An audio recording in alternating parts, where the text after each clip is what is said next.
আমার ভাইয়েরা, 47 দেশ ভাগ হয়েছে শান্তির জন্য, কিন্তু এখনো শান্তি ফিরে পাই নাই। 52তে ভাষার জন্য জীবন দেওয়া হয়েছে রফিক সালাম, রফিক জব্বার, শান্তি এখনো পাওয়া যায় নাই। 71 জীবন দিয়েছে, এখন এই জমিনে শান্তি ফিরে আসে নাই। 24-এও জীবন দিয়েছে আবু সাইদ মুগ্ধরা, এখনো শান্তি ফিরে আসে নাই। এই জমিনে শান্তি ফিরে আসার জন্য কেবলমাত্র আল্লাহর কোরআন দরকার। কথা বলেন ঠিক কিনা? আল্লাহর কোরআন ছাড়া কখনো এই জমিনে শান্তি আসতে পারে না।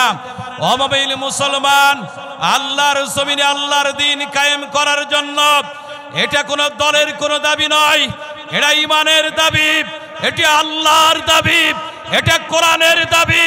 অমবিল মুসলমান কাঁধে কাঁধ রেখে এই জমিনে দ্বীন কায়েমের জন্য যদি আবারও যদি 24-এর প্রয়োজন হয়, 52-এর প্রয়োজন হয়, 71-এর প্রয়োজন হয়, 47-এর প্রয়োজন হয়, কারা কারা রাজি আছেন তো হাত তুলে আল্লাহরে দেখান।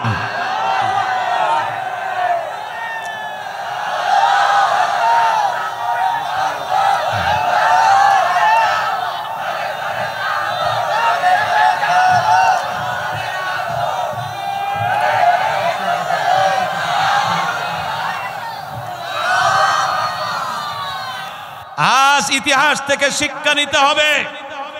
বিগত 16 বছরে দেখেছি আপনাদের সকলে আপনারা জানেন, সোয়ালাকিয়া ঈদগাহের যিনি খতিব যিনি ছিলেন তিনি আজ কোথায়? খুঁজে পাওয়া যায়? জোরে বলেন, খুঁজে পাওয়া যায়? বাইতুল মুকাররমের মসজিদ ইমামকেও কিন্তু খুঁজে পাওয়া যায় না, কোথায় পালিয়ে গেছে আল্লাহই জানে। ইসলামী ফাউন্ডেশনের মহাপরিচালক তাকেও খুঁজে পাওয়া যায় না। সামান্য একটা সিটের আশায়, সামান্য এক পদের আশায়, সামান্য কিছু রিজিকের আশায় যেই রং তামাশায় নৃত্য হয়ে আলেম থেকে যারা যেই সব আলেমগুলি বিচ্ছিন্ন হচ্ছে, মনে রাখবেন রিজিকও পাবেন না, আমলও হারাবেন, একুলও হারাবেন, সব কিছু হারাবেন। কথা বলেন ঠিক কিনা?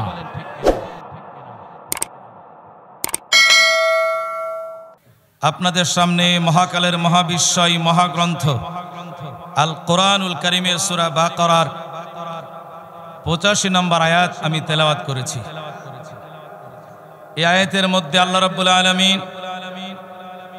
ঈমান আনার পরে ঈমানদার এবং মুসলিমদের বিপর্যয়ের বিষয়গুলি আল্লাহ রাব্বুল আলামিন ঘোষণা দিয়েছেন যে ঈমান আনার পরেও দুনিয়াতে লাঞ্ছিত হবে, পরকালে আল্লাহ রাব্বুল আলামিন জাহান্নামে নিক্ষেপ করবেন। বলি নাউযুবিল্লাহ।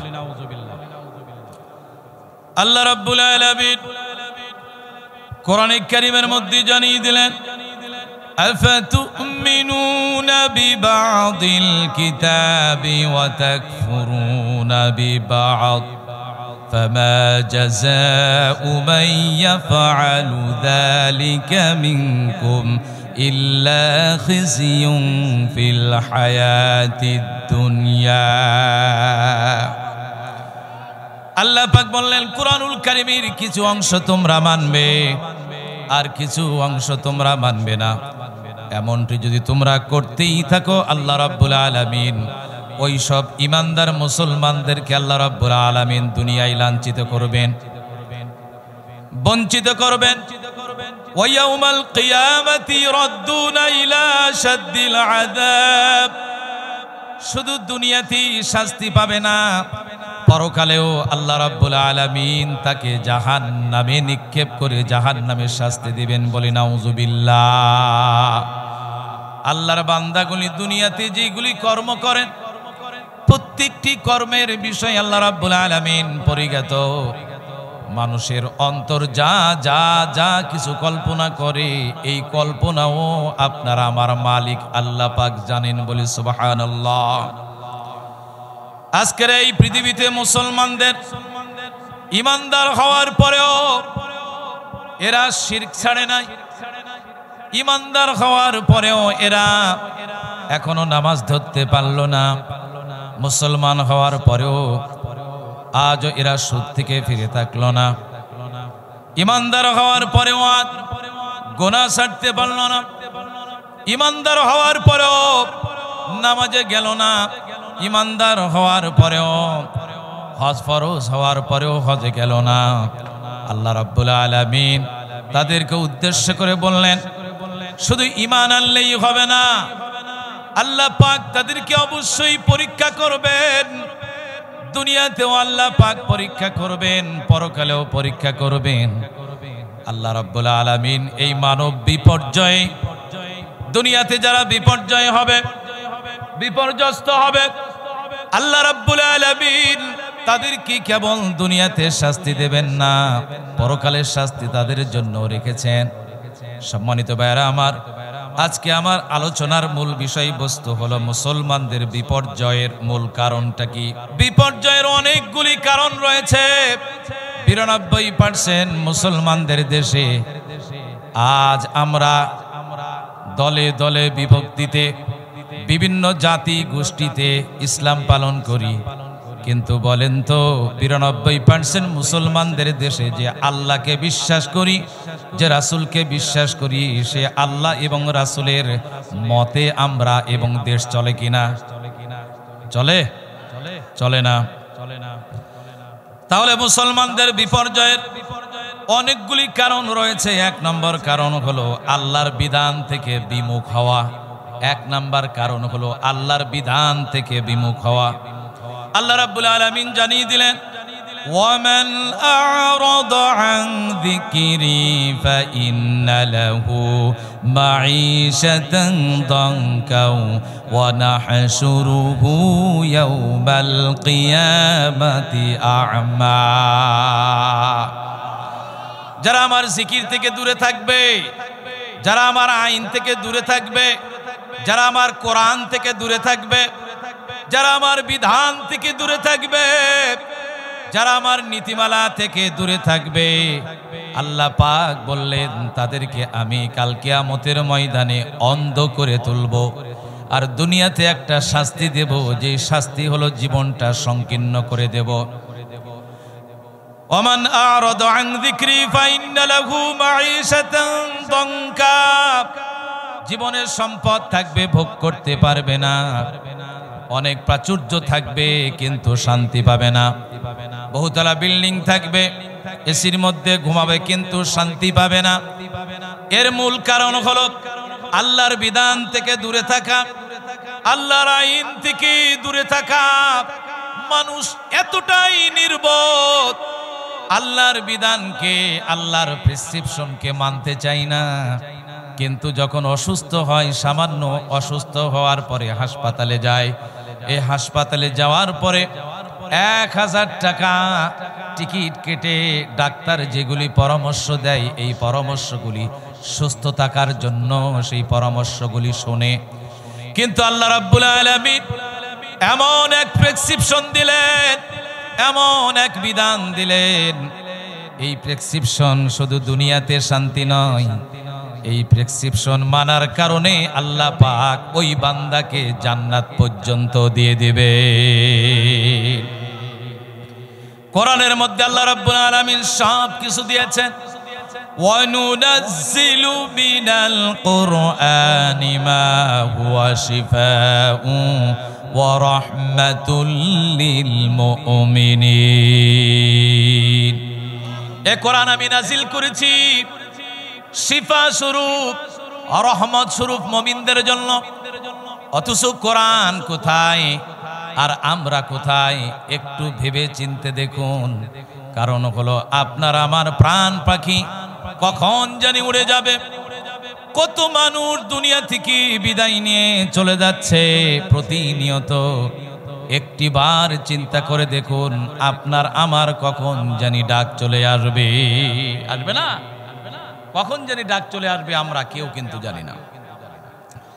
তাহলে আমার ভাইয়েরা, মুসলমানদের বিপর্যয়ের প্রধানতম কারণ হলো আল্লাহর বিধান থেকে বিমুখ। আজ মুসলমানরা আমরা এতটাই বোকা, বেঁচে থাকতে ইসলাম পালন করি না, মৃত্যুর পর ইসলাম পালন করি। বেঁচে থাকতে ইসলাম মানি না, কোরআন মানি না, রাসূলের তরিকা মোতাবেক চলি না, কিন্তু মৃত্যুর পরে আমাদেরকে ওই ইসলামী শরিয়া মোতাবেক, ইসলামী আইন মোতাবেক কিন্তু গোসল দেওয়া হয়, জানাজা হয়, দাফন হয়, কবরে প্রশ্ন করা হবে। ইসলামে যা বলা হয়েছে ওইভাবে। বেঁচে থাকতে আমরা ইসলাম পালন করলাম না। যেই ব্যক্তি জীবনে কোনোদিন কোরআন মানল না, কোরআনের ধারেও গেল না, কোরআনের বিরোধিতা করল, দেখবেন এই ব্যক্তিটাও যখন ইন্তেকাল করে এর চতুর্দিকে তার ভাই বেরাদার, আত্মীয় স্বজন কিংবা মাদ্রাসার ছাত্ররা এসে কোরআন তেলাওয়াত করে। অথচ বেঁচে থাকতে সে আল্লাহর কোরআনকে মানে নাই, কোরআনের বিরোধিতা করেছে, আলেমের বিরোধিতা করেছে।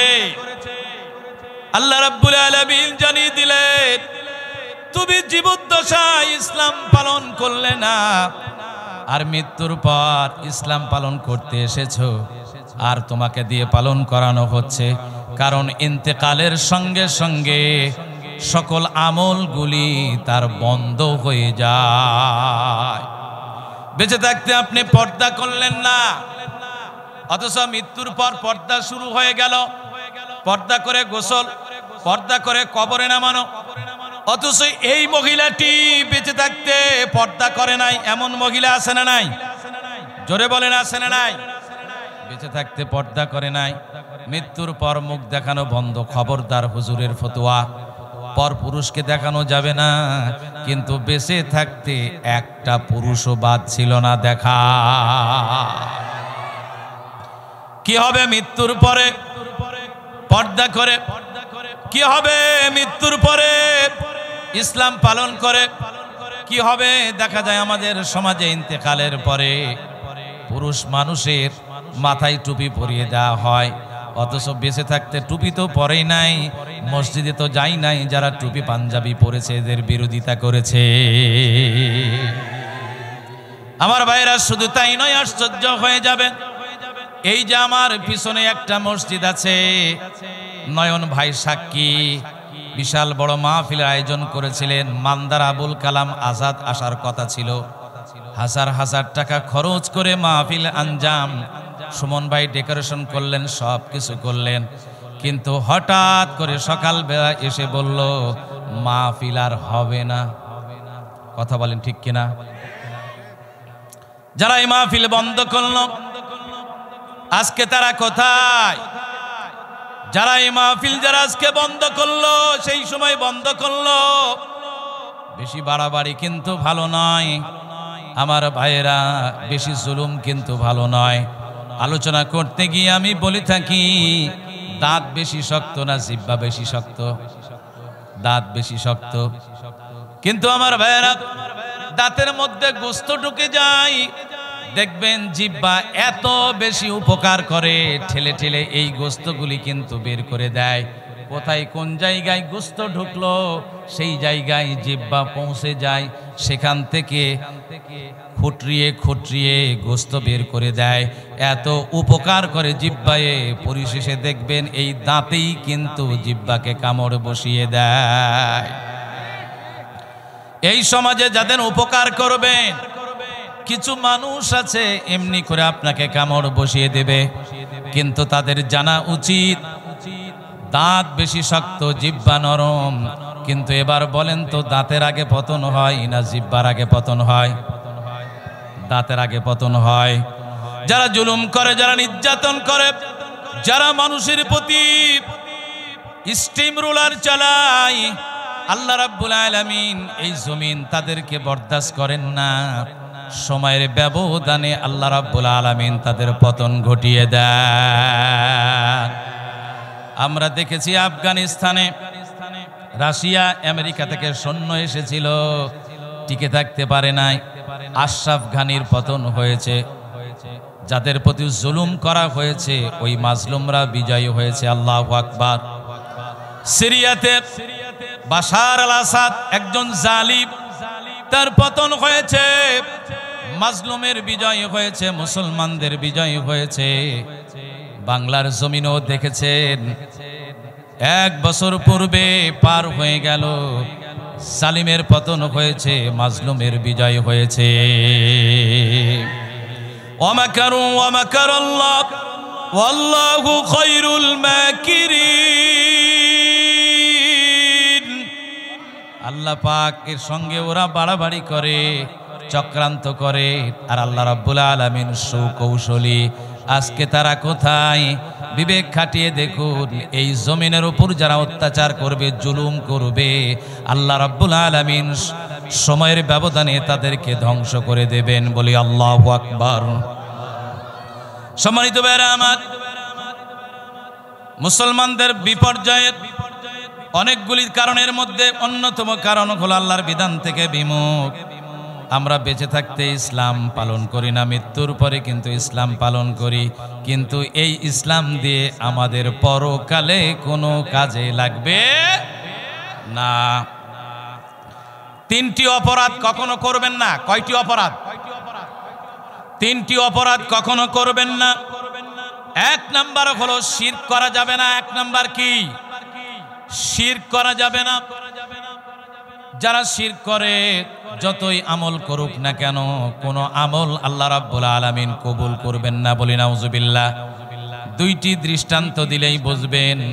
বাজারে চলে গেছেন, যাওয়ার পরে হঠাৎ করে স্ত্রী ফোন দিয়ে বলল, বাসায় মেহমান এসেছে, কিছু গুড় নিয়ে আসো, আর কিছু চাল নিয়ে আসো, আর কিছু দুধ নিয়ে আসো। আপনি চিন্তা করলেন পায়েস রান্না করবে, গুড় নিলেন, এরপর চাল, অন্য কোনো পাত্র নাই, একই পলিথিনের মধ্যে চাল নিলেন, এরপর দুধ। চিন্তা করলেন বাসায় গিয়ে তো ঘেটে ফেলবে, একই জায়গায় নিয়ে। কিছুক্ষণ পরে স্ত্রী ফোন করে বলছে, শোনো, বাসায় যেহেতু কেরোসিন নেই, বাতি জ্বালাতে হবে, হারিকেন জ্বালাতে হবে, কেরোসিন নিয়ে এসো। দোকানে চলে গেলেন, যাওয়ার পরে বললেন, একটু কেরোসিন দেন, একটু কেরোসিন দেন। বলল যে কোথায় দিব? তখন সে বলল, এই পলিথিনের মধ্যে দেন। এই পলিথিনের মধ্যে কেরোসিন দেওয়া হলো, বাসায় নিয়ে যাওয়া হলো। নিয়ে যাওয়ার পরে আমার ভাইরা বলেন তো, ওই পলিথিনের মধ্য থেকে, গুড় থেকে, চাল থেকে, দুধ থেকে সম্পূর্ণভাবে কেরোসিন থেকে আলাদা করে ওগুলো খাওয়া যাবে নাকি? খাওয়া যাবে নাকি? নষ্ট হবে না ভালো থাকবে? নষ্ট হয়ে যাবে। যারা শিরক করবে, যারা শিরক করবে, আল্লাহ রাব্বুল আলামিন তাদের কোনো আমল কবুল করবেন না। বলি নাউজুবিল্লাহ। যারা সাইকেল চালান, যারা ভ্যান চালান, লক্ষ্য করে দেখবেন, যদি আপনার এই টায়ারে, টিউবে যদি আপনার 60টি ফুটা হয়ে যায়, এই লিকগুলি 60টির মধ্যে 6টি আপনি সারালেন, একটি আপনি সারালেন না। আবার হাওয়া দিয়ে আপনি নতুন করে সাইকেলে, ভ্যানে উঠলেন, বলেন তো হাওয়া দেওয়ার পরেও ওই টিউবের মধ্যে বাতাস থাকবে না, চলে যাবে? কারণটা কি? 6টি তো আপনি পরিষ্কার করেছেন, ক্লিয়ার করেছেন, মুজিয়ে দিয়েছেন, থাকবে না। একটি ফুটা থাকার কারণে বাতাস চলে যাবে। আল্লাহর বান্দাগুলি যখন শিরক করবে, নামাজ পড়বে, রোজা করবে, হজ করবে, যাকাত দেবে, শিরক থাকার কারণে ওই ফোঁটা যেমন, ওর মধ্যে কোনো বাতাস থাকে না টিউবের মধ্যে। আল্লাহর বান্দা যখন শিরক করে, তার নামাজ, রোজা, হজ, যাকাত কোনো আমলই থাকে না। আল্লাহ রাব্বুল আলামিন জানিয়ে দিলেন, ইন্নাশ শিরকা লাযুলমুন আযীম। লাযুলমুন আযীম, মহাজুলুম হলো শিরক। মহাজুলুম হলো শিরক। এই শিরক থেকে বেঁচে থাকতে হবে। মহাজুলুম হলো শিরক।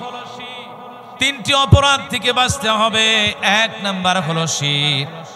2 নাম্বার যে অপরাধ থেকে বাঁচতে হবে, এটা হলো হক নষ্ট করা যাবে না। হক নষ্ট করা যাবে না। আজ আমরা রাস্তা বন্ধ করে দিই, ফুফুর জমি দিই না, বোনের জমি দিই না, ভাইয়ের হক নষ্ট করি। আজকের এই দুনিয়ার জীবনে হক যারা নষ্ট করছেন, আল্লাহর কসম, মৃত্যুর পূর্বে যার হকগুলি নষ্ট করলেন, ওকে তালাশ করবেন, কিন্তু তাকে আর খুঁজে পাবেন না, পাবেন না। আফসোস করে বলবেন, হায় আল্লাহ, কেন আমি মানুষের হক নষ্ট করেছি, কেন আমি মানুষের প্রতি জুলুম করেছি। আল্লাহ, শুধু তাই নয়, কাল কিয়ামতের ময়দানে এমন অবস্থা হবে আমার ভাইরা, আপনার হক নষ্ট করার কারণে নিজের আমলগুলি কিন্তু তাকে দিয়ে দেওয়া লাগবে, বলি নাউজুবিল্লাহ। তৃতীয় নাম্বার যেই গুনাহ থেকে বাঁচতে হবে সেটা হলো হারাম খাদ্য গ্রহণ করা যাবে না। আজকাল আমরা নামাজ পড়ি, রোজা রাখি, হজ করি, যাকাত দিই, কিন্তু হারাম থেকে দূরে থাকতে পারি না। সুদের টাকায় আমরা চলি, চিটারি বাটপারি করি, 2 নম্বরই করি, এমন ব্যক্তি আছে না নাই? আছে না নাই? আমার ভাইয়েরা, এই 3টি অপরাধ থেকে বাঁচতে হবে। আল্লাহর বিধান থেকে বিমুখ হবে যারা, দুনিয়াতে বিপর্যয়ে পড়বে তারা। দ্বিতীয় নম্বর, মুসলমানদের বিপর্যয়ের দ্বিতীয় কারণ হলো বিভেদ এবং দলাদলি। বিভেদ এবং দলাদলি। আজ দেখেন বাংলার জমিনে 48,000 পীর। কত? 48,000 পীর। যেমন উট পাখিকে যদি বলা যদি হয় যে তুমি উড়ো, তখন সে বলে যে না, আমি তো পাখি না, আমি তো উট। আর যখন বলা হয় যে ঠিক আছে তুমি যখন উট, তাহলে তুমি ওজন নিয়ে, তুমি বিভিন্ন বস্তা ভারী জিনিস নিয়ে তুমি চলো, তখন সে বলে যে না, আমি তো পাখি। আমার ভাইয়েরা, আজ ইতিহাস থেকে শিক্ষা নিতে হবে। বিগত 16 বছরে দেখেছি, আপনাদের সকলে আপনারা জানেন, সোয়ালাকিয়া ঈদগাহের যিনি খতিব যিনি ছিলেন, তিনি আজ কোথায়? খুঁজে পাওয়া যায়? জোরে বলেন, খুঁজে পাওয়া যায়? বাইতুল মুকাররমের মসজিদ ইমামকেও কিন্তু খুঁজে পাওয়া যায় না। কোথায় পালিয়ে গেছে আল্লাহই জানে। ইসলামী ফাউন্ডেশনের মহাপরিচালক, তাকেও খুঁজে পাওয়া যায় না। সামান্য একটা সিটের আশায়, সামান্য এক পদের আশায়, সামান্য কিছু রিজিকের আশায়, যেই রং তামাশাই নৃত্য হয়ে আলেম থেকে যারা যেই সব আলেমগুলি বিচ্ছিন্ন হচ্ছে, মনে রাখবেন রিজিকও পাবেন না, আমলও হারাবেন, একুলও হারাবেন, সব কিছু হারাবেন। কথা বলেন ঠিক কিনা? সম্মানিত ভাইরা আমার, বিভেদ ও দলাদলি করা যাবে না। আল্লাহ পাক একত্রিত থাকার জন্য বলেছেন। দৃষ্টান্ত দিলে আপনারা সহজে বুঝবেন। যখন প্রচন্ড পরিমাণ যখন বন্যা হয়ে যায়, বন্যার সময় লক্ষ্য করে দেখবেন কিছু পিঁপড়া এক জায়গায় জমাট বেঁধে আসে, থাকে কি থাকে না? এক জায়গায় জমাট বেঁধে থাকে। ওই পিঁপড়ার উপরে লক্ষ্য করে দেখবেন যারা উপরে ভাসছে তারা কিন্তু বেঁচে যায়, কিন্তু আলাদা আলাদা যদি পিঁপড়া যদি থাকতো তাহলে বন্যার পানিতে কিন্তু মারা যেত। এরপরে আপনারা দেখবেন আপনার বাড়িতে ঝাঁটার খিল আছে, একটা খিল দিয়ে সূচো কিংবা ইঁদুর আপনি মারতে পারবেন না, কিন্তু এই খিলগুলো যখন এক জায়গায় করে যখন বাঁধবেন, ঝাঁটা তৈরি করবেন, তখন সূচো কিংবা ইঁদুরকে মারা সম্ভব। সম্ভব না? সম্ভব। আপনারা দেখেছেন মিডিয়ার মধ্যে কিছু শৃগাল মহিষকে ধরে খাচ্ছে, অথচ একটা শৃগাল সামান্য ছোট, একাধিক শৃগাল মিলে একটা মহিষকে ধরে খাচ্ছে। এদের ঐক্যবদ্ধতার কারণে এটা কিন্তু সম্ভব। আজকে বিশ্বাস করি 56,000 বর্গমাইল এই সোনার বাংলাদেশে দল মত নির্বিশেষে আগামী দিন যদি মুসলমানের বাচ্চা যদি হয়, এক প্ল্যাটফর্মে যদি আসতে যদি চাই, একই সঙ্গে যদি থাকতে যদি চাই, আর আল্লাহর আইনকে যদি মানে, আমি বিশ্বাস করি আগামীর দিন এই বাংলাদেশ হবে ইসলামের বিশ্ব, ইসলামের বাংলাদেশ। আগামীর দেশ হবে ইসলামের বাংলাদেশ।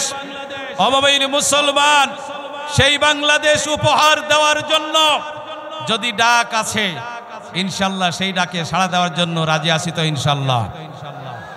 আমার ভাইয়েরা, 47-এ দেশ ভাগ হয়েছে শান্তির জন্য, কিন্তু এখনো শান্তি ফিরে পাই নাই। 52-তে ভাষার জন্য জীবন দেওয়া হয়েছে রফিক সালাম, রফিক জব্বার, শান্তি এখনো পাওয়া যায় নাই। 71 জীবন দিয়েছে, এখন এই জমিনে শান্তি ফিরে আসে নাই। 24-এও জীবন দিয়েছে আবু সাইদ মুগ্ধরা, এখনো শান্তি ফিরে আসে নাই। এই জমিনে শান্তি ফিরে আসার জন্য কেবলমাত্র আল্লাহর কোরআন দরকার। কথা বলেন ঠিক কিনা? আল্লাহর কোরআন ছাড়া কখনোই জমিনে শান্তি আসতে পারে না। অমবিল মুসলমান, আল্লাহর জমিনে আল্লাহর দ্বীন কায়েম করার জন্য এটা কোনো দলের কোনো দাবি নয়, এটা ঈমানের দাবি, এটা আল্লাহর দাবি, এটা কোরআনের দাবি। অমবিল মুসলমান কাঁধে কাঁধ রেখে এই জমিনে দ্বীন কায়েমের জন্য যদি আবারও যদি 24-এর প্রয়োজন হয়, 52-এর প্রয়োজন হয়, 71-এর প্রয়োজন হয়, 47-এর প্রয়োজন হয়, কারা কারা রাজি আছেন দুই হাত তুলে আল্লাহরে দেখান।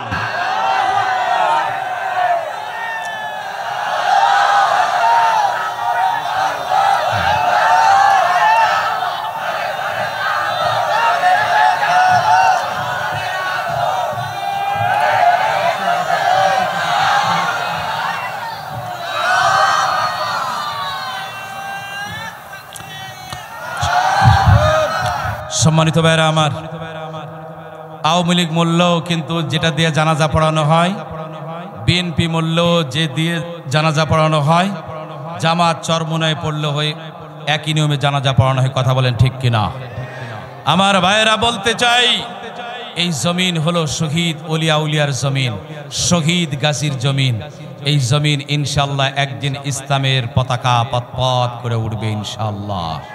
কিন্তু আমাদের মন মানসিকতা পরিবর্তন করতে হবে।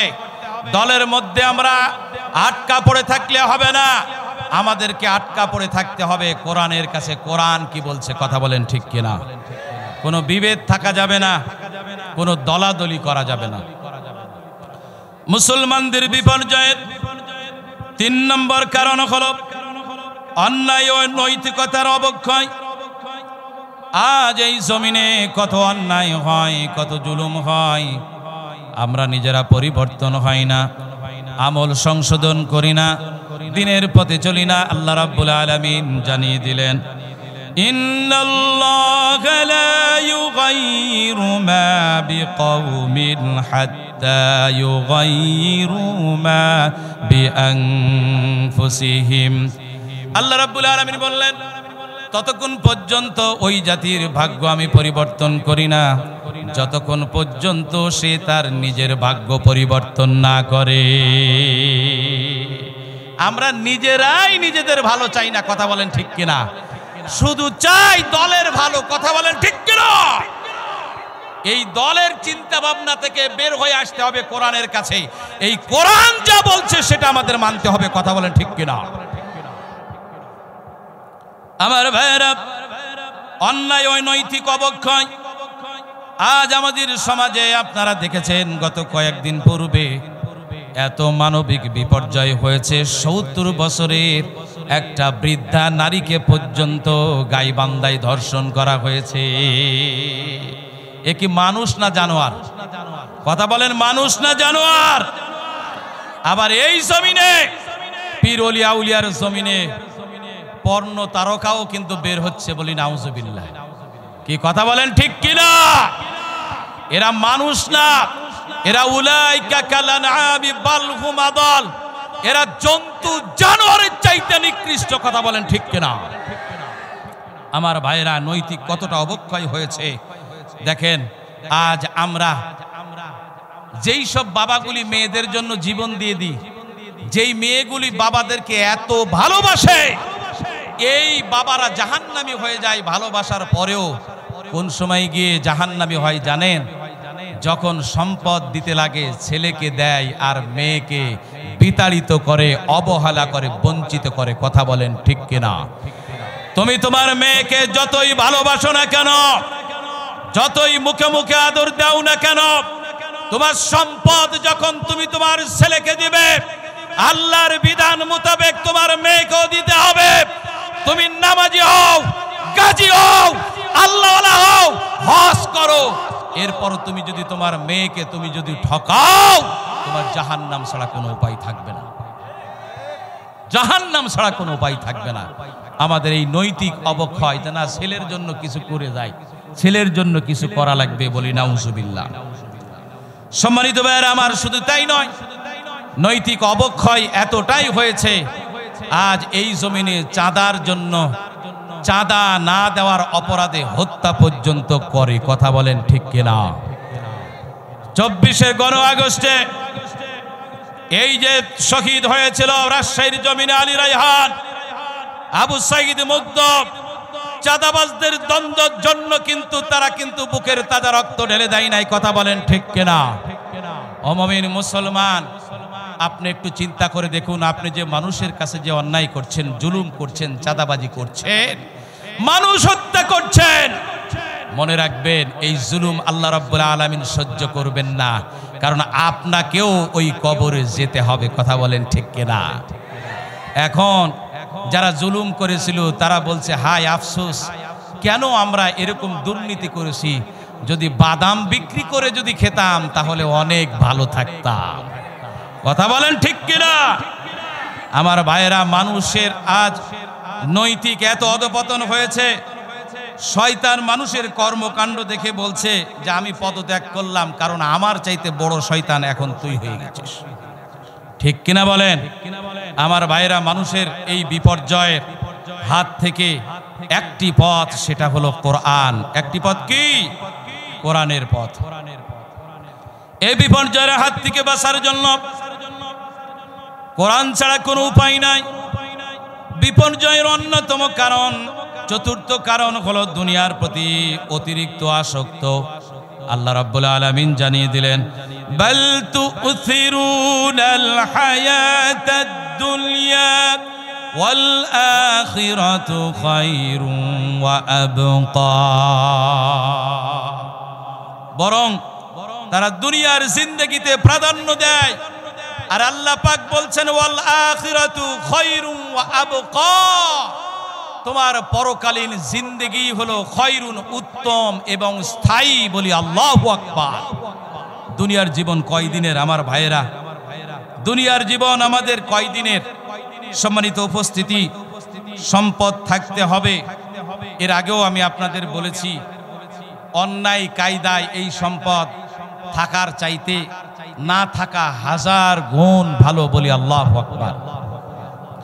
সম্পদ থাকতে হবে যতটুকু প্রয়োজন জীবন পরিচালনার জন্য, হালাল ভাবে ততটুকু আপনি ইনকাম করবেন। খবরদার, হারাম ভাবে যদি ইনকাম যদি করেন তাহলে আপনার পরিণতি এমন অবস্থা হবে, এমন পরিণতি হবে, এই সম্পদ আপনি ভোগ করতে পারবেন না, কিন্তু গুনাহ নিয়ে কবরে যাবেন। বলি নাউজুবিল্লাহ। সম্পদ থাকতে হবে নৌকার নিচের পানির মতো। কার নিচের পানির মতো? নৌকার নিচের পানির মতো। কারণ নৌকা চলতে পারে না পানি ছাড়া, মানুষও কিন্তু সম্পদ ছাড়া, টাকা ছাড়া চলতে পারে না। কিন্তু নৌকার নিচের পানি যদি নৌকার পেটের মধ্যে বেশি পরিমাণ ঢুকে যায়, এই নৌকা কিন্তু থাকে না, ওই নৌকা তলিয়ে যায়। আল্লাহর যে বান্দা বেশি পরিমাণ সম্পদ হারাম পন্থায় ইনকাম করে, তার পেটের মধ্যে যখন হারাম পন্থায় বেশি পরিমাণ সম্পদ ঢুকিয়ে ফেলে, আল্লাহ রাব্বুল আলামিন ওই নৌকার মতো তাকেও ধ্বংস করে দেয়। সম্মানিত ভাইরা আমার, আপনার বাড়িতে যদি মিষ্টি নিয়ে আসেন, লক্ষ্য করে দেখবেন বিনা দাওয়াতে কিছু পিঁপড়া হাজির হয়ে যাবে। কোনো দাওয়াত দেওয়া লাগবে না, বিনা দাওয়াতে পিঁপড়া হাজির হয়ে যাবে। সম্মানিত ভাইরা আমার, কিছু পিঁপড়া লক্ষ্য করে দেখবেন, দূর থেকে ওই ঝোলের কাছে গিয়ে দূর থেকে মিষ্টির ঝোলগুলি খেয়ে খেয়ে চলে যাবে। আর কিছু লোভী পিঁপড়া আছে, ওই মিষ্টির ঝোলের মধ্যে একবারে ঢুকে পড়বে, 8টি পা ডুবিয়ে দিয়ে ইচ্ছা মতো খাওয়া আরম্ভ করবে। একটা পর্যায়ে খেতে খেতে পেটটা যখন মোটা হয়ে যাবে, ওখান থেকে ওঠার জন্য চেষ্টা করবে, কিন্তু আর ওঠা হবে না, ওই মিষ্টির ঝোলের মধ্যে তার মৃত্যু হবে। সম্মানিত ভাইরা আমার, এখান থেকে শিক্ষা হলো, দুনিয়ার জীবনে আল্লাহর যে বান্দা বেশি পরিমাণ খেতে চায় অন্যায় ভাবে, মনে রাখবেন দুনিয়াতে তো খেতে পারবেন না, ওই পিঁপড়ার মতো তার অবস্থা হবে। সম্মানিত ভাইরা আমার, সময় আর সম্পদের মধ্যে পার্থক্য কি? সময় আর সম্পদের মধ্যে পার্থক্য কি? সময় আর সম্পদের মধ্যে পার্থক্য হলো, সম্পদ আপনার আমার কতটুকু আছে আমরা গণনা করতে পারি, কিন্তু সময় কতটুকু আছে আমরা কিন্তু কেউ জানি না, ঠিক কিনা? এই দুনিয়ার জীবনে কতদিন বেঁচে থাকলাম এটা বড় কথা নয়, কতদিন বেঁচে থাকলাম এটা বড় কথা নয়, বড় কথা হলো এটাই মানুষের অন্তরে কতদিন আমি আমার ইন্তেকালের পর বেঁচে থাকলাম, এটাই হলো বড় কথা। আল্লাহু আকবার। দুনিয়ার এই জিন্দেগি কিছুই নয় আমার ভাইয়েরা, মনে রাখবেন জীবনের প্রথম কাপড় এবং শেষ কাপড় আমরা নিজে পরিধান করতে পারি না। জীবনের প্রথম কাপড়টা পরিয়ে দিয়েছিল মা কিংবা নানি কিংবা দাদি, আবার শেষ কাপড়টা কে পরিয়ে দিবে আমরা কিন্তু কেউই কিন্তু জানি না, কথা বলেন ঠিক কিনা? জীবনের শেষ কাপড়টা যেই পরিয়ে দিবে, আহারে আপনাকে আমাকে কে যেন পরিয়ে দিবে, কে যেন সুরমা লাগাবে চোখে, জানি না কে আপনার আমার গোসল দিবে, জানি না কে বারবার আপনাকে আমাকে গোসল দেওয়ার জন্য শরীরটা নাড়াচাড়া করবে, জানি না কে জানাজা পড়াবে আমার ভাইরা, এটাও জানি না কে কবরে নামাবে আর কে ধরে কবরে নিয়ে যাবে। আহারে দুনিয়া, এই দুনিয়া কিছুই নয়। এই দুনিয়ার মোহে পড়ে, দুনিয়ার ভালোবাসায় পড়ে, স্ত্রী পরিবার পরিজন সংসার তার ভালোবাসায় মত্ত হয়ে আমাদের অনেকের জীবনটা আল্লাহর দিন থেকে ইসলাম থেকে বিমুখ হয়ে জাহান্নামের দিকে আমরা রাস্তা ধরেছি, কথা বলেন ঠিক কিনা? আমার ভাইয়েরা, সেজন্য আমাদের আল্লাহর পথে থাকতে হবে, ইসলামের পথে থাকতে হবে, কথা বলেন ঠিক কিনা? আমার ভাইয়েরা, চতুর্থ কারণ হলো মুসলমানদের বিপর্যয়, দুনিয়ার প্রতি অতিরিক্ত আসক্ত। পঞ্চম নাম্বার কারণ হলো মুসলমানদের বিপর্যয়ের অযোগ্য নেতৃত্ব গ্রহণ। অযোগ্য নেতৃত্ব গ্রহণ, পড়াশোনা নাই, শিক্ষাগত যোগ্যতা নাই, ভদ্রতা নাই, কোনো কিছু নাই, এলাকার নেতা হয়ে বসে আছে, কথা বলেন ঠিক কিনা? কথা বলেন ঠিক কিনা? যে নামাজ পড়ে না, যে রোজা রাখে না, যে ইসলাম মানে না, যে কোরআন মানে না, যে শরীয়ত মানে না, ও মুসলমানদের নেতা হয় কিভাবে? কথা বলেন না? একটা মসজিদের ইমাম যখন আপনি নিযুক্ত যখন করেন, এই ইমামকে নিযুক্ত করতে গিয়া ওই ইমাম সাহেবের দাড়ি আছেন কিনা দেখেন কিনা, বলেন দেখেন কিনা? ওই ইমাম কোরআন শরীফ শুদ্ধভাবে তেলাওয়াত পারে কিনা, ওই ইমামের স্ত্রী পর্দা করে কিনা, তার মধ্যে আমানতদারিতা আছে কিনা, কতটুকু শিক্ষাগত যোগ্যতা আছে, এত যোগ্যতা আপনি দেখেন। আর এই জমিনে যারা খলিফা নিযুক্ত করা হয়েছে, যাদেরকে নেতৃত্ব দিবেন, তাদের সেই যোগ্যতা দেখবেন না? যদি যোগ্যতা যদি দেখেন, আমি কোনো রাজনৈতিক কথা বলছি না, আমি কোরআনের কথা বলছি। যেই নেতা ইসলামের কথা বলে না, যেই নেতা কোরআনের কথা বলে না, যেই নেতা নামাজের কথা বলে না, ও কখনো মুসলমানদের নেতা হতে পারে না। সম্মানিত ভাইরা আমার, আল্লাহ রাব্বুল আলামিন কোরআনুল কারীমের মধ্যে জানিয়ে দিলেন, ওয়ালা তারকানু ইলাল্লাযীনা যালামু ফাতামাসসাকুমুন নার ওয়ামা লাকুম মিন দুনিল্লাহি মিন আউলিয়া সুম্মা লা ইনসারুন। তোমরা জালিমের দিকে ঝুঁকে পড়ো না, আগুন তোমাদের স্পর্শ করবে। আল্লাহ পাক ছাড়া কোনো অভিভাবক তোমাদের নেই, আর কোনো সাহায্যকারীও নেই। কাল কিয়ামতের ময়দানে প্রত্যেকটা বান্দা কি তার নেতা সহ তোলা হবে। আল্লাহ পাক জানিয়ে দিলেন, ইয়াউমা নাদউ কুল্লা উনাসিম বিইমামিহিম। আল্লাহু আকবার। ও নেতারা সাবধান, যেই নেতা আপনাকে নামাজের কথা বলে না, ইসলামের কথা বলে না, কাল কিয়ামতের ময়দানে নেতা সহ তোলা হবে।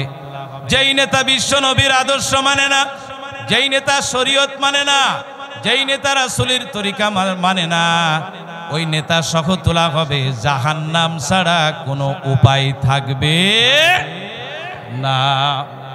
আল্লাহ রাব্বুল আলামিন আপনাকে আমাকে যোগ্যতা দিয়েছেন, সেই নেতাকে আপনি যদি সাপোর্ট করেন, সমর্থন যদি দেন, যে ইসলামকে ভালোবাসে না, কোরআনকে ভালোবাসে না, মনে রাখবেন যত গুনাহ করবে কাল কিয়ামতের ময়দানে ওই গুনার আযাব আপনাকে ভোগ করা লাগবে। বলি নাউযুবিল্লাহ। গাধা মার্কা লোক কখনো উপরে তুলবেন না, চেয়ারে কখনো বসাবেন না। কি মার্কা লোক? জোরে বলেন। গাধা মার্কা লোক কখনো চেয়ারে তুলবেন না, কারণ গাধাকে উপরে তুললেই আপনার তিনটা ক্ষতি হয়। কয়টা ক্ষতি হয়? গাধাকে উপরে তুললে কয়টা ক্ষতি হয়? তিনটা ক্ষতি হয়। এক লোক শখ করে পোষেছে, এই পোষার কারণে ছাদে তুলেছে, যে ছাদে তুলি, ছাদে নেওয়ার পরে এইবার ছাদ থেকে এই গাধাকে নামানোর জন্য চেষ্টা করছে, কিন্তু গাধা আর নামছে না। রশি ধরে টানাটানি করছে, আর নামছে না। অনেক চেষ্টা যখন করা আরম্ভ যখন করলো, আর নামছে না। একটা পর্যায়ে গাধা তাকে ঢিস দিয়ে ধাক্কা দিয়ে ছাদ থেকে ফেলে দিল। এরপর গাধা তো পাগল, চিন্তা করলো, হাই আমি আমার মালিককে ফেলে দিলাম, সে তো মারা গেল, আমাকে কে দেখবে? ওই ছাদের উপর লাফালাফি করলো, পা দিয়ে খুর দিয়ে লাফালাফি করতে করতে একটা পর্যায়ে ছাদ ভেঙে পড়ে গেল। ওই বাড়িটাও ভাঙলো, ছাদও ভাঙলো, ও নিজেও ধ্বংস হয়ে গেল, মারা গেল। এই দৃষ্টান্ত থেকে শিক্ষা হলো এটাই, গাধা মার্কা লোককে কখনো উপরে তুলতে হয় না। উপরে তুললে তিনটা ক্ষতি, যে তুলবে তাকে ধ্বংস করবে, যে উপরে তুলবে তাকে ধ্বংস করবে, নিজে ধ্বংস হবে, আর যেই জায়গায় তোলা হবে সেই জায়গাটাও ধ্বংস করবে।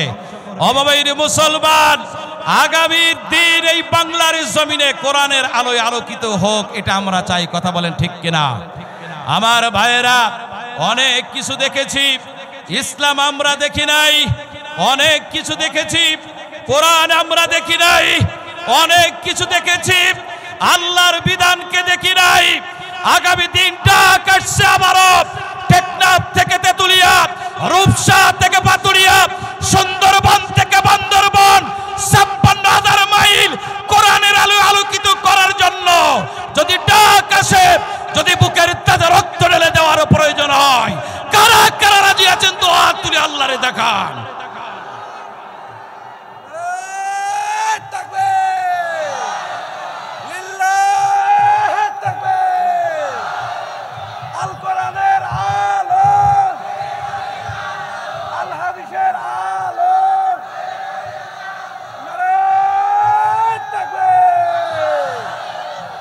আমার ভাইয়েরা, ইসলাম ছাড়া কোনো উপায় আছে? ইসলাম ছাড়া কোনো উপায় নাই। এখনই আপনি মারা যান, ইসলাম ছাড়া কোনো উপায় নাই। হুজুর লাগবে, আলেম লাগবে, সূরা লাগবে, মসজিদের খাটিয়া লাগবে, জানাজা লাগবে, দোয়া পড়তে হবে, কবর দিতে হবে ইসলামী কায়দায়। তাহলে বেঁচে থাকতে কেন নয়? বেঁচে থাকতে কেন ইসলাম নয়? মৃত্যুর পর ইসলাম মেনে কতটুকু লাভ হবে? সম্মানিত ভাইরা আমার, তাহলে অযোগ্য নেতৃত্ব কখনো আমরা গ্রহণ করব না। অযোগ্য নেতৃত্ব গ্রহণ করবে তারা এই জমানে অরাজকতা করবে যারা,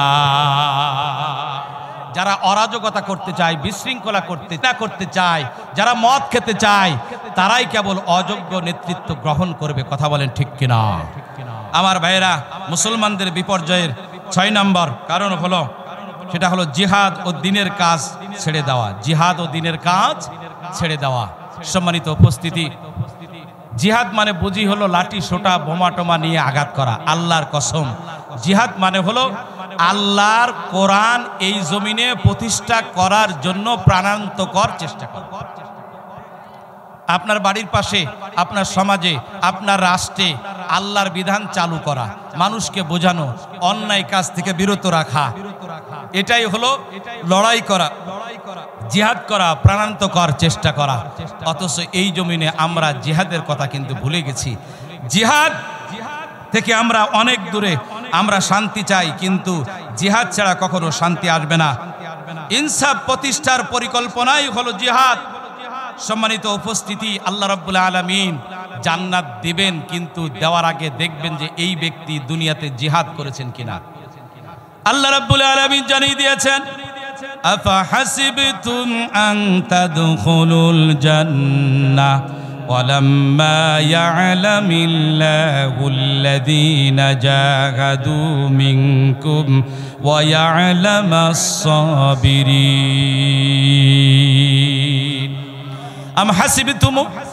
আম হাসিবতুম আও তাদখুলুল জান্নাহ, তোমরা কি ধারণা করেছো এমনিতেই তোমরা জান্নাতে প্রবেশ করবে?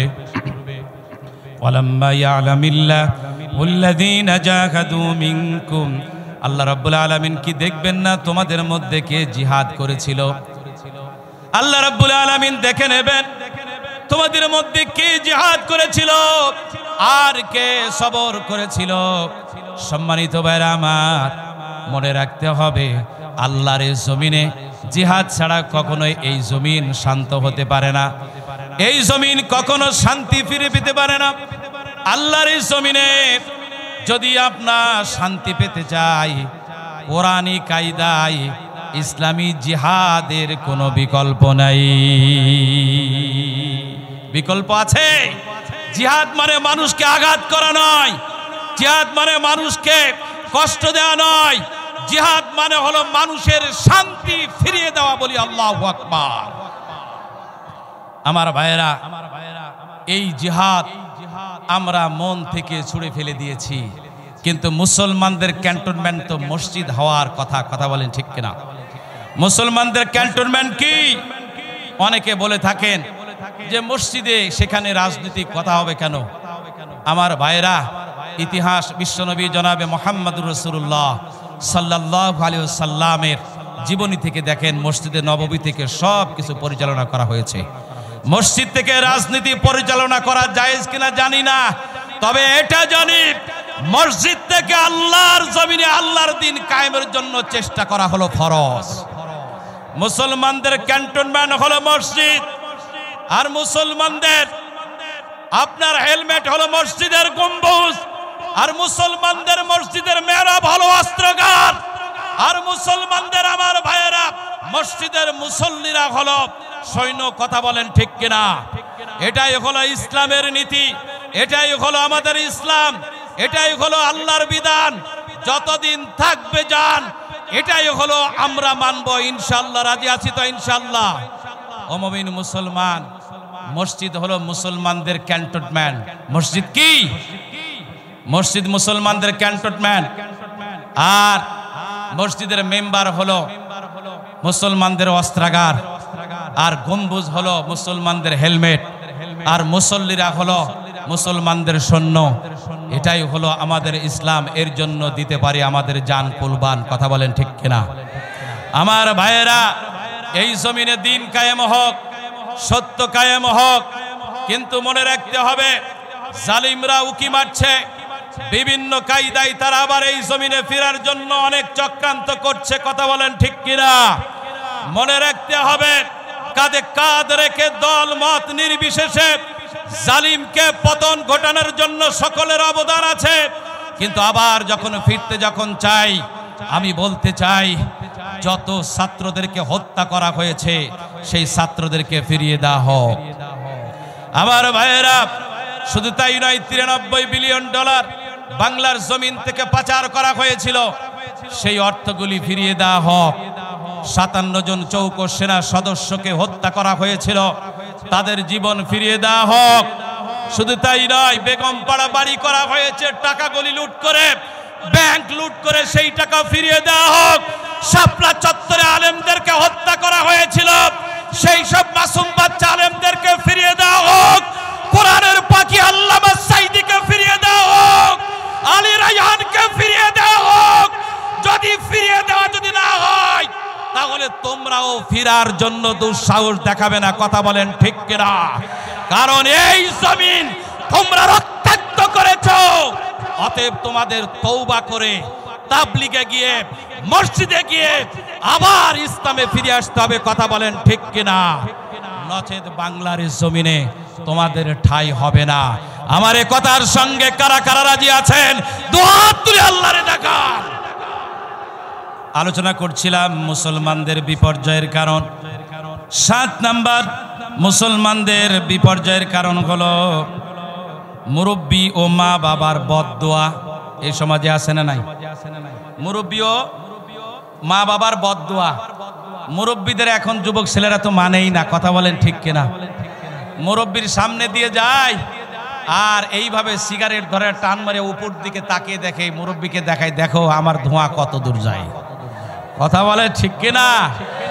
আমার ভাইরা শুধু তাই নয়, শুধু তাই নয়, আপনারা অনেক কলিজার টুকরা সন্তানরা আছে আজ বড়দের সম্মান করতে চায় না, ঠিক কিনা বলেন?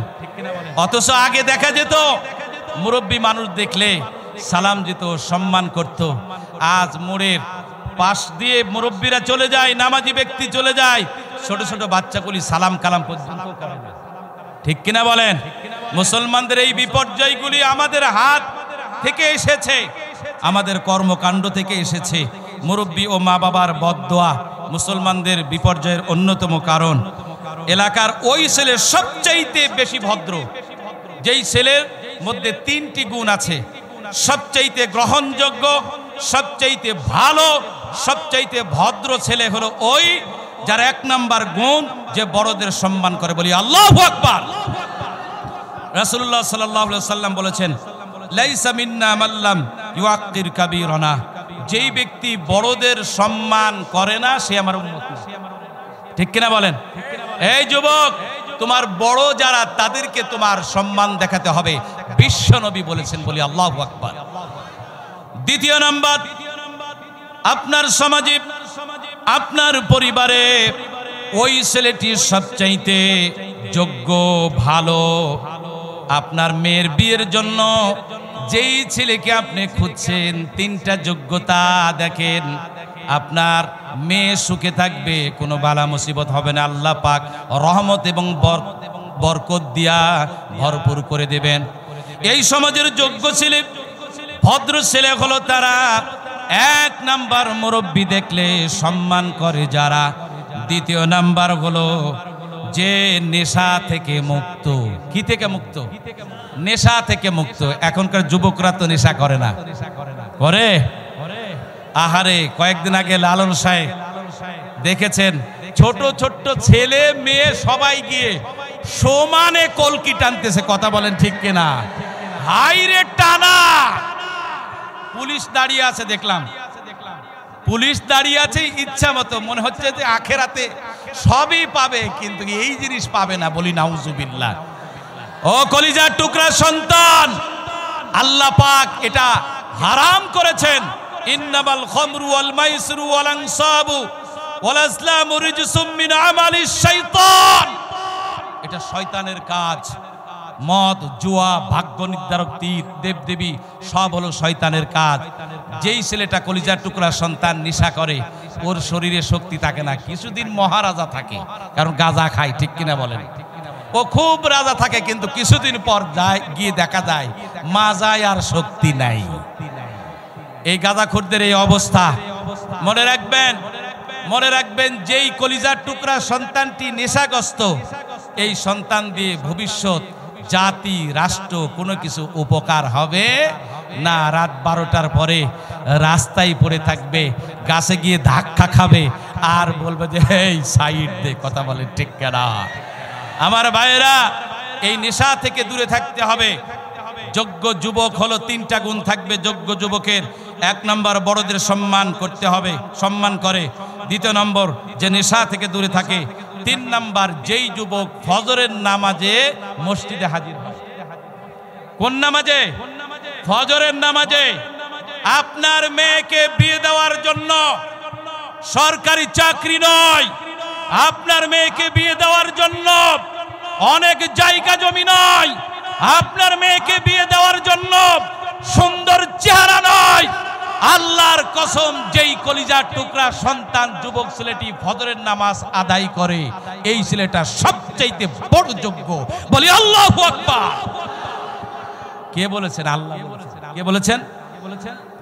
আল্লাহ রাব্বুল আলামিন বলছেন, قد أفلح المؤمنون الذين هم في صلاتهم خاشعون। সফল হলো তারা, সফল হয়ে গেছে।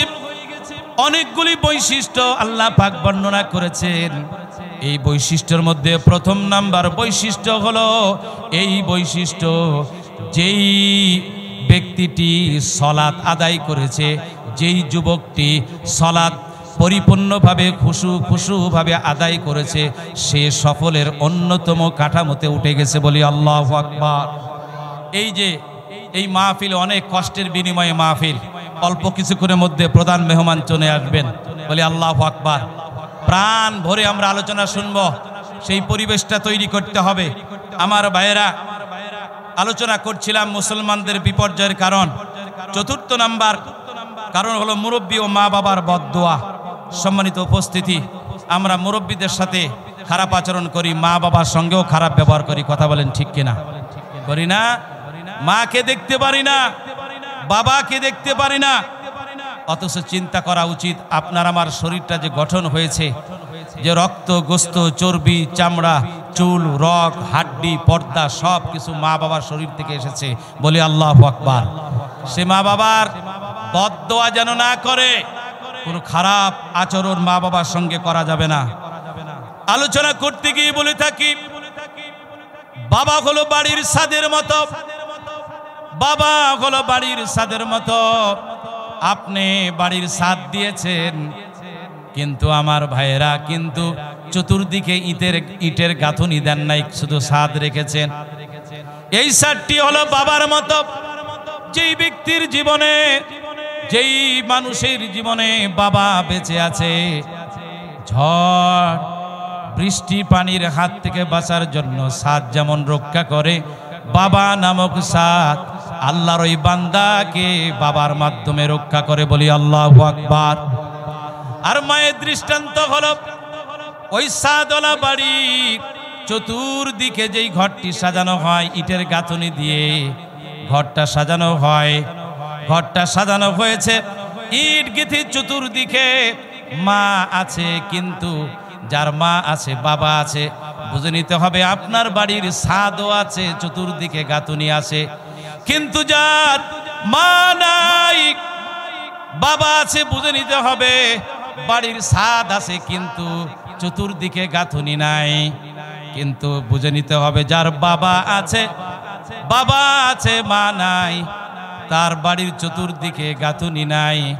এমনি করে অল্টারনেটিভ, যার এই জীবনে মা নাই বাবা নাই, তার ঘর বাড়ি কিছুই নাই, কিচ্ছু নাই। আমি বলি যে তার মা নাই, তার বাড়ি নাই, বাড়ি নাই।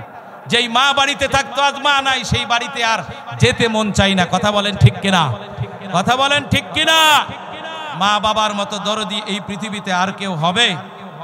আজ থেকে 20-30 বছর পূর্বে আমার ভাইয়েরা 5-7টি সন্তানকে এক জায়গায় বসিয়ে খেতে দিয়েছে আমাদের মা বাবারা, কড়ির প্লেটে, বিভিন্ন প্লেটে। আজ এই সন্তানগুলি অনেক বড় হয়েছে। আফসোসের ব্যাপার, একটা মা একটা বাবার খাবার ব্যবস্থা করতে পারে না, কথা বলেন ঠিক কিনা? এর চাইতে কুলাঙ্গা সন্তান হতে পারে যেই সন্তান মা বাবার খাবার ব্যবস্থা করতে পারে না বৃদ্ধা বয়সে। সম্মানিত ভাইরা আমার, আল্লাহ রাব্বুল আলামিন শুধু তাই নয়, যেই ব্যক্তি মা বাবার সাথে খারাপ ব্যবহার করবে, আল্লাহ পাক তার ভাগ্যে নসিবে 4টা জিনিস দিবে, খারাপ জিনিস দিবে। এক হলো মৃত্যুর পূর্বে কালেমা নসিব হবে না। এই যুবক, যারা মা বাবার সঙ্গে খারাপ ব্যবহার করবে, মৃত্যুর পূর্বে কালেমা নসিব হবে না, বলি নাউজুবিল্লাহ। 2 নাম্বার, রিজিক সংকুচিত হবে। 3 নাম্বার, অসম্মানিত হবে। 4 নাম্বার, ইন্তেকালের পর জাহান্নাম ছাড়া কোনো উপায় থাকবে না। আলোচনা করতে গিয়ে বলে থাকি, সূর্যের তাপ আর মা বাবার চাপ সহ্য করুন। সূর্যের তাপ আর মা বাবার চাপ সহ্য করতে শিখুন, কারণ সূর্য যখন চলে যায়, এই দুনিয়া অন্ধকার। মা বাবা যখন চলে যায় বিদায় নিয়ে, দুনিয়ার মায়া ত্যাগ করে, আমার ভাইয়েরা ওই ব্যক্তির জীবনটাই অন্ধকার। মা বাবার মতো আপন কেউ হবে না, মা বাবার মতো দরদি আর কেউ হবে না। মায়ের মতো দরদি এই পৃথিবীতে হবে না। আমার ভাইয়েরা, জানি না এই মুহূর্তে কার মা নাই। আপনি যদি বিপদে পড়ে যান, দেখবেন আপনার মা পড়াশোনা জানে না, কোনো কিছু জানে না, কিন্তু আপনাকে বিপদ থেকে রক্ষার জন্য আপনার কলিজার টুকরা মা কোনোভাবে কোনো বাধা কিন্তু তার মানবে না। দৌড়ে গিয়ে সন্তানকে বাঁচানোর জন্য চেষ্টা করবে। আপনার বাবা যদি বেঁচে থাকে বলবে, সন্তান চিন্তা করো না, এক টুকরো জমি আছে, প্রয়োজনে বিক্রি করে তোমাকে এই মুসিবতের হাত থেকে বাঁচাবো। আমার ভাইয়েরা, জানি না এই জীবনে কার মা নাই, কার বাবা নাই। মা যার বেঁচে নাই তার মতো দুঃখী নাই, ঠিক না? মা যার বেঁচে নাই তার মতো দুঃখী নাই, খালা ফুফু মায়ের মতো না। মা গো জান্নাতের চাবি আমার মা।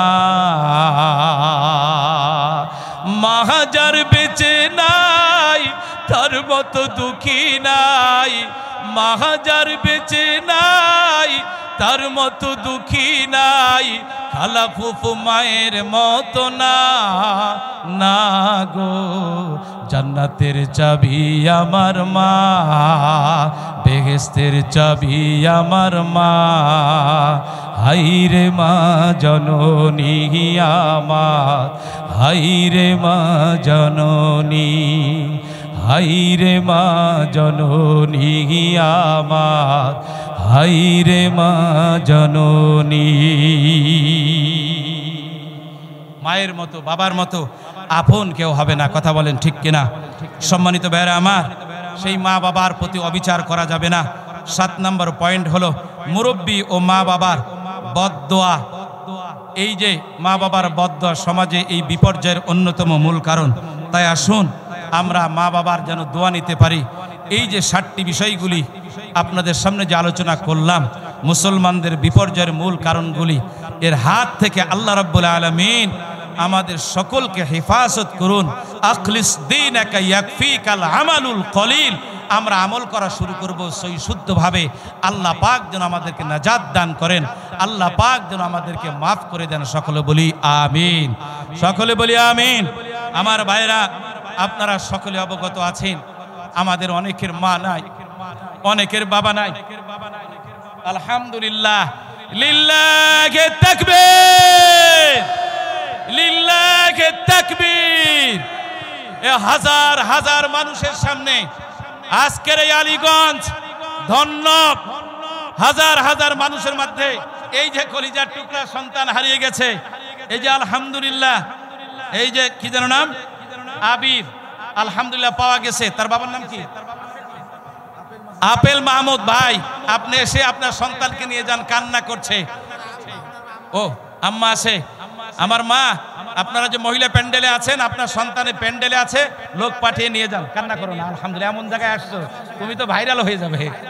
আলহামদুলিল্লাহ, আলহামদুলিল্লাহ।